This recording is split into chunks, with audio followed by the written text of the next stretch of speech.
অনেকক্ষণ ধরে খেয়াল করছি বাবা আমার রুমের সামনে আসে, তারপর কি একটা চিন্তা করে আবার চলে যায়।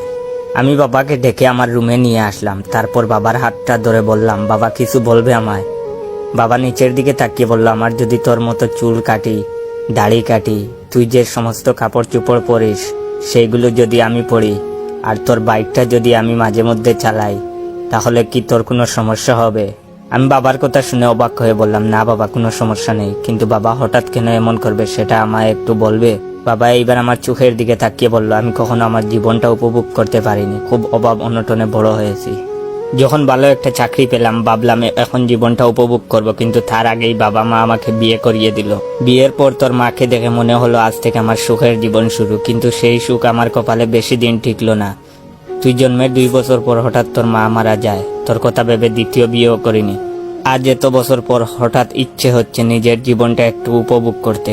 বাবার কথাগুলো শোনার পর নিজের চোখের জলটা কোনো রকমে লুকিয়ে বাবাকে বললাম, বাবা আমার কোনো সমস্যা নাই, এই নাও বাইকের চাবি, আজ থেকে তুমি 20 বছরের তোর তাজা যুবকের মতো নিজের জীবনটা উপভোগ করো। সেদিন দুপুরে অফিসে বসে কাজ করছি, এমন সময় আমার বন্ধু রাকিব আমায় ফোন দিয়ে বলল, পিয়াস চাচা কি ঠিক আছে? আমি বললাম, মানে? রাকিব তখন বলল, বন্ধু কিছুক্ষণ আগে গলির মোড়ের দোকানটাতে বসে চা খাচ্ছিলাম, হঠাৎ কে যেন আমার পিছনে থাপ্পড় মেরে বলল, হোয়াটসঅ্যাপ ব্রো, তাকিয়ে দেখি তোর বাবা, গলায় মোটা চেন, দাড়ি স্টাইল করে কাটা চুল হাইলাইট করে একটা টি শার্ট পরেছে, আর তাতে লেখা আহো বাতি যা আহো, আর কাটা ছেঁড়া জিন্স প্যান্ট। আমি তোর বাবাকে বললাম, আসসালামু আলাইকুম চাচা, কিন্তু তোর বাবা আমার ডান গালে থাপ্পড় মেরে বলল, আমাকে কি চাচার মতো লাগে?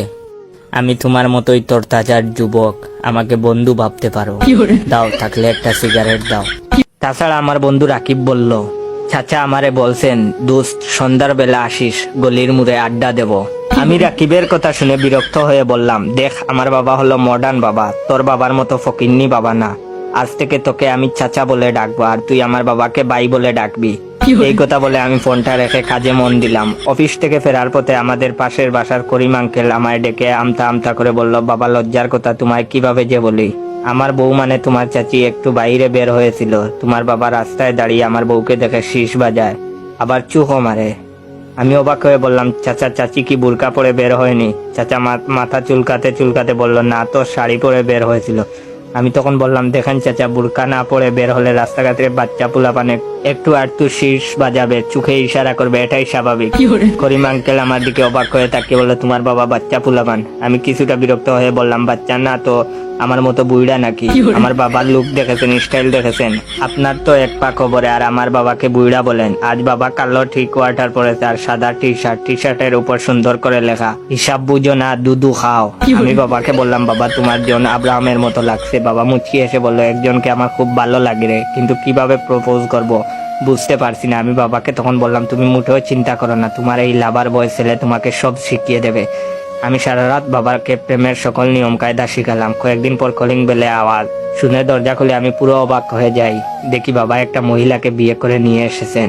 আমাকে দেখে আমার বাবা বললেন, জয়, সালাম করো, আজ থেকে উনি তোর নতুন মা। আজকাল একা থাকতে ভালো লাগে না, তাই তোর দেওয়া বুদ্ধি কাজে লাগিয়ে প্রেম করে বিয়ে করে ফেলি। আমি এই মুহূর্তে ঠিক কি বলবো বুঝতে পারছি না। এর সময় আমার গার্লফ্রেন্ড শ্রাবণীর ফোন। আমি ফোন রিসিভ করতেই শ্রাবণী কাঁদতে কাঁদতে বলল, জয়, মাকে কোথাও খুঁজে পাওয়া যাচ্ছে না। আমি গুমরা মুখে বললাম, তোমার মা আমাদের বাসায়, তুমি তাড়াতাড়ি আসো। তাদের এক কোণে চুপ করে বসে আছিস। শ্রাবণী আমার কাছে এসে আমার পিঠের সামনে কিলঘুষি মারতে লাগলো, তারপর কাঁদতে কাঁদতে বলল, 5 বছর প্রেম করে শেষমেশে ভাই বোন হয়ে গেলাম। আরো বাবাকে আধুনিক বানাও, তোমার বাবা দুনিয়াতে আর কোনো মানুষ পেল না, শেষমেশ আমার মাকেই বিয়ে করে নিল। ভাইয়ের ভিডিওটা কেমন লাগলো অবশ্যই কমেন্ট করে জানাবেন। আর যদি চাও ভাই এইরকম ভিডিও বানাই, তাহলে অবশ্যই ভাইয়ের এই ভিডিওতে 20,000 লাইক আর 500 কমেন্ট করে দাও। 20,000 লাইক আর 500 কমেন্ট বেশি না, বন্ধুদের শেয়ার করলেই হয়ে যাবে। তাড়াতাড়ি শেয়ার করো। ধন্যবাদ।